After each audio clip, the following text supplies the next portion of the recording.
Hello Abigail, j'espère que tu passes une semaine ensoleillée, que tu profites de la vitamine D, des oiseaux qui chantent, le soleil, bref. Tu me connais, c'est pas du tout le thème de la vidéo, qui est beaucoup moins printanière car on va parler d'une des coulisses du monde scientifique et il y a de quoi dire.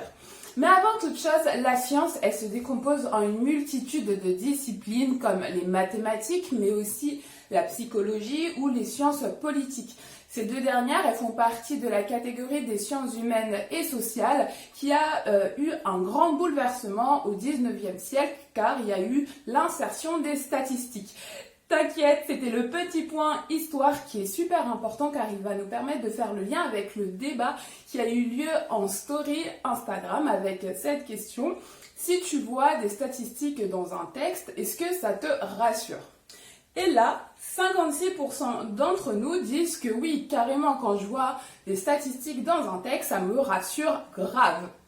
Et donc du coup, les principaux arguments, c'est que les statistiques, il y a vraiment un côté objectif, parce qu'il y a vraiment toute une méthodologie, une rigueur scientifique qui permettent d'arriver aux statistiques. Et c'est la réalité.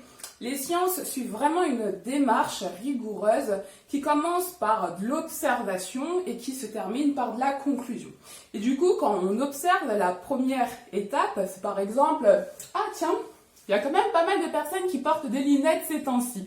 Ensuite, on va faire des hypothèses. C'est l'étape numéro 2. On va se dire « Ah, mais les personnes qui portent des lunettes sont peut-être plus intelligentes que les personnes qui n'en portent pas ». Donc ensuite, on va passer à l'étape 3, on va tester nos hypothèses. On va faire deux groupes, un groupe qui porte des lunettes et un autre groupe qui n'en porte pas et on va donner des tests d'intelligence. Mais là, c'est un autre débat, tu sais, les tests du QI. Si tu veux qu'on m'en parle d'ailleurs de ce sujet-là que j'ai étudié, n'hésite pas à me le dire en commentaire.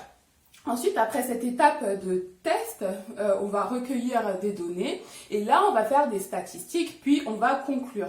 Donc du coup, toute cette démarche qui est rigoureuse et qui est carrée, c'est vrai que quand on voit des statistiques, on sait que c'est un peu la finalité de toute cette démarche scientifique et c'est pour ça qu'il y a 56% d'entre nous qui disent « mais oui, quand je vois des statistiques, ça me rassure ». Mais justement, il y a quelques petites nuances à voir dans la démarche scientifique parce qu'à chaque étape, minimum 6 étapes dans la démarche scientifique, il peut y avoir des erreurs qui vont s'immiscer dans la démarche rigoureuse, carrée de la science. Et c'est pour ça qu'il y a 44% d'entre nous quand même qui disent en fait quand je vois des statistiques dans un texte, je suis pas forcément rassurée. Et oui, parce que toutes les erreurs qui s'immiscent dans les étapes de la recherche, c'est ce qu'on appelle les biais scientifiques et il y en a un paquet. Vraiment, il y a une centaine. Ça passe des biais de confirmation, par exemple, le fait qu'on va sélectionner des idées, des informations qui correspondent à notre système de valeurs, jusqu'au biais d'interprétation des résultats. Et c'est pour ça qu'il y a d'ailleurs des personnes du milieu de la recherche qui disent, comme Ibram X. Kendi, que l'objectivité en science est impossible. Et il va même plus loin en disant que l'objectivité est en réalité une subjectivité collective. J'ai beaucoup aimé cette idée qui permet vraiment de s'interroger. Personnellement, comment je me positionne dans ce débat ?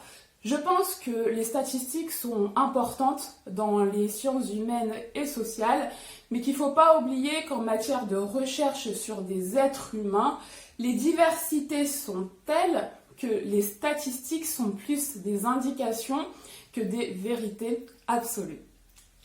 J'espère que cette thématique t'a beaucoup plu, Amigao. D'ailleurs, si tu veux qu'on revienne sur les tests d'intelligence qui prêtent vraiment à débat, n'hésite pas à me le dire en commentaire, je pourrais faire un post.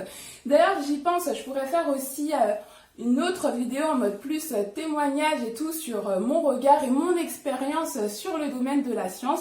Dis-moi qu'est-ce que t'en penses et dans tous les cas pour que la boucle soit bouclée, profite à fond du soleil, de la vitamine D et des oiseaux qui chantent parce que c'est de la poésie naturelle qui nous entoure. Sur ce, amigao, ciao ciao.